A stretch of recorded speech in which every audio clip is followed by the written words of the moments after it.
Arrancamos. Esto que por ahí venía hablando Ángel, nosotros cuando empezamos a conversar y armar este tema, veíamos algo fundamental.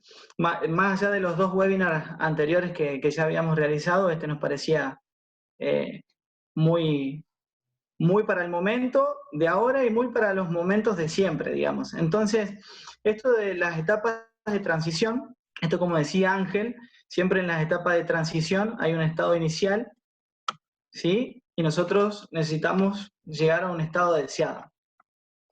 Entonces, para empezar a aclarar el panorama, nosotros tenemos que ir a ver qué es una transición, ¿sí? Y la transición es el proceso psicológico a través del cual la gente pasa para adaptarse a lo nuevo. Entonces, si ustedes ven ahí, que están resaltados en rojo, dice, es el proceso psicológico.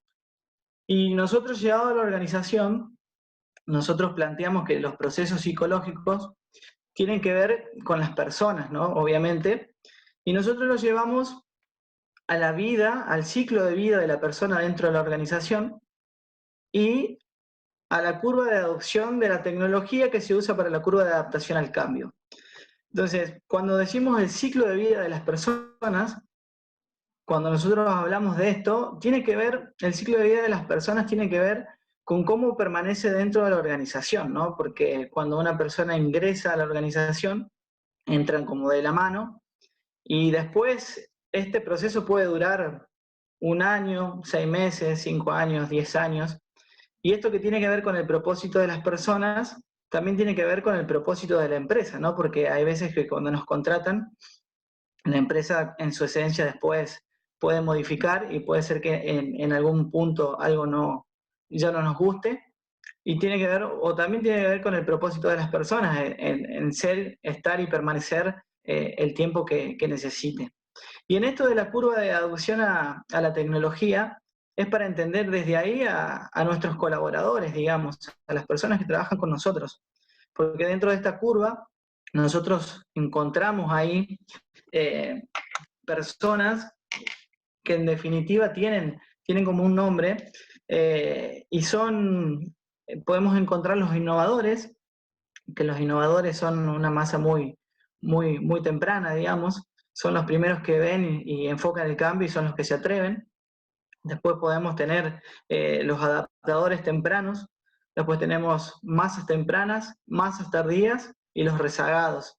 Que esto de los rezagados también tiene que ver con escépticos, y así como hay innovadores dentro de las organizaciones, también hay escépticos, los cuales pueden no comprar alguno de los cambios que nosotros querramos hacer en la organización. Y para seguir con esto de la transición, nosotros planteábamos como escenario, esto que venía diciendo Ángel un poquito, nosotros hoy vemos dos caminos, digamos, en los caminos donde hay cambios deliberados y hay cambios abruptos, ¿sí?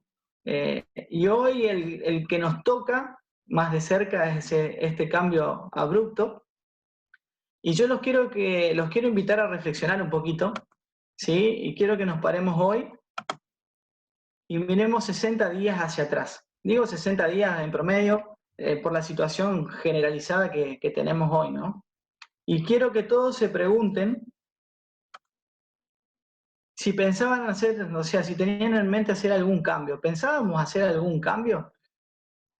Y digo pensábamos porque hoy Ángel dijo que nosotros también vivimos este proceso de cambio y tuvimos que salir a hacer un poquito más rápido o teníamos pensado hacer cosas que las tuvimos que acelerar. Entonces, acá en este de pensábamos hacer cambio, es válida las dos. No, y esto un poco que decía Ángel, por ahí tienen que venir a pegarme una patada gráficamente en la espalda como para que me movilice o para salir de la situación de confort, o puede ser sí, ¿sí? Y si es sí, yo les vuelvo a preguntar, ¿eran los mismos que aplicaron? O sea, porque tal vez me pueden decir, sí, yo pensaba hacer cambios, está bien, pero ¿qué tipo de cambios? ¿Son los mismos? Entonces, yo quiero que se queden con esto y reflexionen. para que después, al final, charlemos un poquito sobre estas cosas. Y obviamente que el otro cambio, que es el cambio deliberado, que es de una forma voluntaria, así como dice Ángel, ese como que es un poquito más fácil de transitar, entre comillas, ¿no? Porque realizar un cambio no es tarea fácil, porque para realizar cambios necesitamos movilizar masas, y esto que decía Ángel un poco, que los grandes potenciadores de los cambios son los líderes, que pueden ser jefaturas o pueden ser líderes dentro de las organizaciones que sean capaces de movilizar los cambios, y tiene que ver con esto de los innovadores o los adaptadores tempranos. Que si nosotros somos, como organización, somos capaces de identificarlos, es como que lograríamos eficientemente y un poco más rápido los cambios dentro de la organización.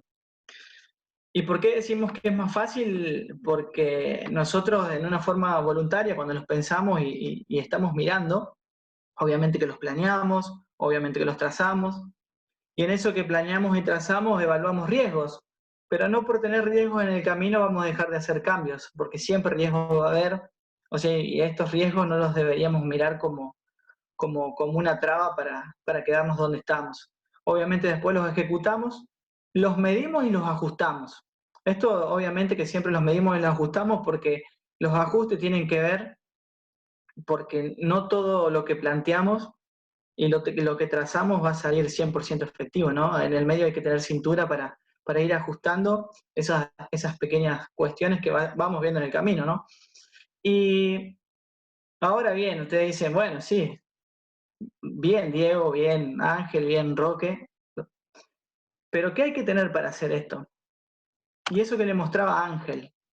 Ángel decía que en esa torta había un 70% que eran cambios, o sea, cuando estábamos al borde del colapso, nosotros para empezar a gestionar cambios dentro de la organización tenemos que formar parte de ese 30%. Y formar parte de ese 30% es quererlo, ¿no? Quererlo, y tiene que ser parte de nuestra cultura organizacional. Y la cultura organizacional la plantea el dueño, los gerentes, los directores. Y esa cultura organizacional, así como está gráficamente ahí sostenida por las personas, tiene que ver con eso.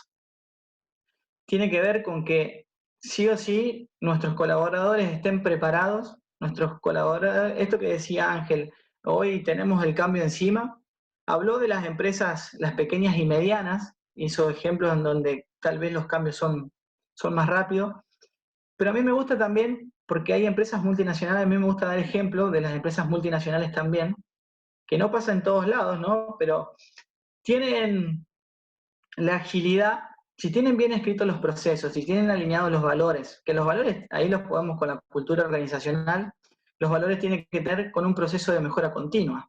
Y si tienen proceso de mejora continua, y están bien marcadas las directivas, están bien marcados los procesos, están bien marcadas las estrategias, tienen la flexibilidad, y hay empresas que pueden mandar a trabajar a 2.000 empleados a la casa sin que se les resientan las estructuras.